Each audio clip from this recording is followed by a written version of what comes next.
This conference by African Union and the UNDP and other partners is one that I find truly timely and important. Why? Because we're talking about peace, stability, development of our continent.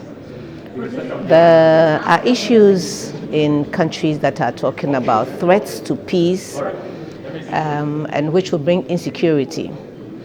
Many of our borders, imaginary and real, are all potential areas that can create that opportunity for people to create that instability.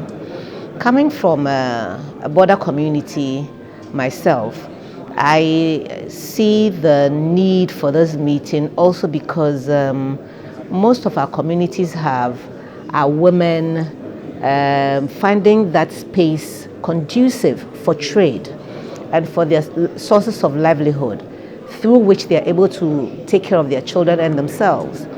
Now, if there's no peace, it will destabilize the work of women, which will affect family life. A cohesive, stable family is one in which opportunities abound. So if we don't have that, then there's a destabilization of the order. In that same space, I find that in Africa, and especially in West Africa, we do have border issues that limit and inhibit the progress of women. Why do I say so? Mainly because even though we have a common pact that should allow us free movement of goods and people, I think that as we speak, it's still only on paper. The reality is not there. I've experienced it even as a former minister.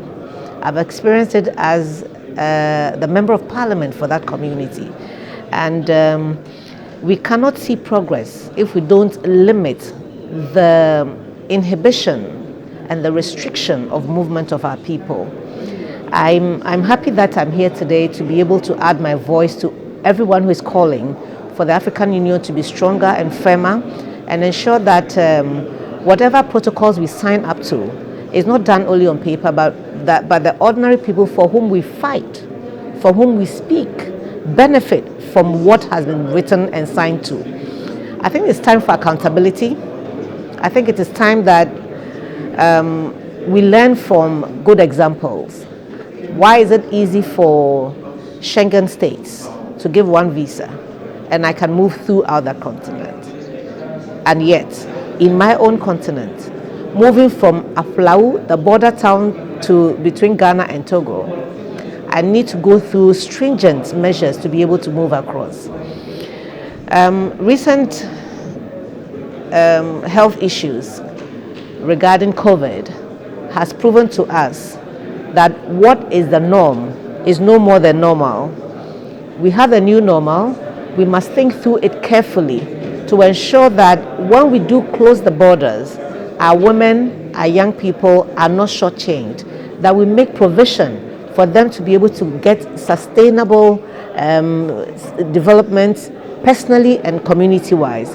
In that regard, in my own community, I've started some skills development training, and I'm truly grateful to the UNDP for its support for that project.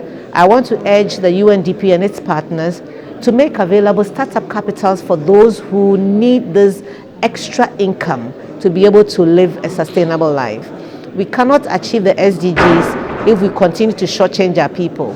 We cannot empower the woman if she's not economically empowered. Economic power gives them opportunity to make the right choices for themselves and for their children. The collaboration between policymakers, politicians, development agents,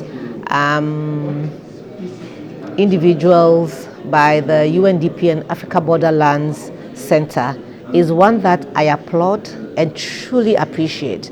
I've seen that the training they've given people in my community who are into kente weaving to bring them abreast with modern trends and to teach them how to run a business is one that cannot be underestimated. And I want to use the platform that African Borderlands Center has to humbly appeal to agencies that have the resources, to the banks, to the development partners, to invest in the Africa Borderlands Center so they can in turn support us in the work that we're doing. We need infrastructure. It's capital intensive, and an individual cannot do it alone. And when you work through the UNDP African Borderlands Center, then I'm sure that you're empowering us as well.